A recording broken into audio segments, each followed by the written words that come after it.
তো পর্যন্ত কেবলই রয়েছে পাহাড় আর পাহাড়, গাছের ওপর অজানা অচেনা পাখিদের আনাগোনা। দূরে নীল আকাশের মেঘ সরে গেলে দেখা যায় কাঞ্চনজঙ্ঘার অপরূপ দৃশ্য। চারপাশে মাথা উঁচু করে দাঁড়িয়ে রয়েছে ঘন পাইন বন।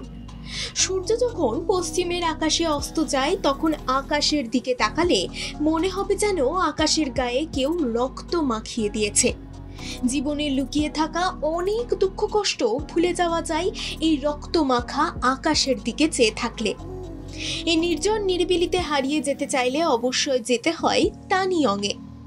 কালিম্পংয়ের ছোট্ট গ্রাম এটি। পাহাড়ি গ্রাম মানেই প্রকৃতি তার সবটুকু দিয়ে সাজিয়ে তুলেছে এই গ্রামকেও। যারা পাহাড় যেতে পছন্দ করেন তাদের কাছে আদর্শ জায়গা হতে পারে এই গ্রাম। উত্তরবঙ্গে জারি রয়েছে ভারী বৃষ্টিপাত। এই বর্ষায় পাহাড়ি অঞ্চল যেমন ভয়ের, তেমনি আবার চারিদিক ভরে ওঠে সবুজে। ঝর্ণাগুলির স্রোত দেখলে মনে হয় যেন এই স্রোতের সঙ্গে যদি নিজেও বয়ে যেতে পারতাম তাহলে কি ভালোই না হতো। এই পাহাড়ি গ্রামে গেলে আপনার সামনে দিয়ে মেঘ ভেসে বেড়াতে দেখবেন। চাইলে হাতের মুঠোয় ধরেও ফেলতে পারেন এক টুকরো মেঘ। যদি ভাবছেন পুজোয় কোথাও বেড়াতে যাবেন তাহলে যেতেই পারেন এই তানিয়ংয়ে। সূর্যোদয়ের সময় কাঞ্চনজঙ্ঘাকে দেখাবে পুরো সোনালি রঙের। মনে হবে দূরে বিশাল বড় সোনার পাথরের টুকরো বুঝি পড়ে রয়েছে। নিউ জলপাইগুড়ি থেকে এই গ্রামের দূরত্ব 70 কিলোমিটার।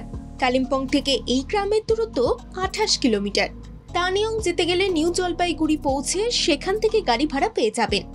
গাড়ি করে আসতে সময় লাগবে 4 ঘন্টার মতো। আবার চাইলে কালিম্পং হয়েও আসতে পারেন আপনি। এই ছোট্ট পাহাড়ি গ্রামে থাকার জন্য রয়েছে কাঠের তৈরি ছোট ছোট হোমস্টে। তাই দেরি না করে নিজের প্রিয় মানুষটির হাত ধরে ঘুরে আসুন কালিম্পংয়ের এই ছোট্ট গ্রাম থেকে। ব্যুরো রিপোর্ট, বাংলা জাগো।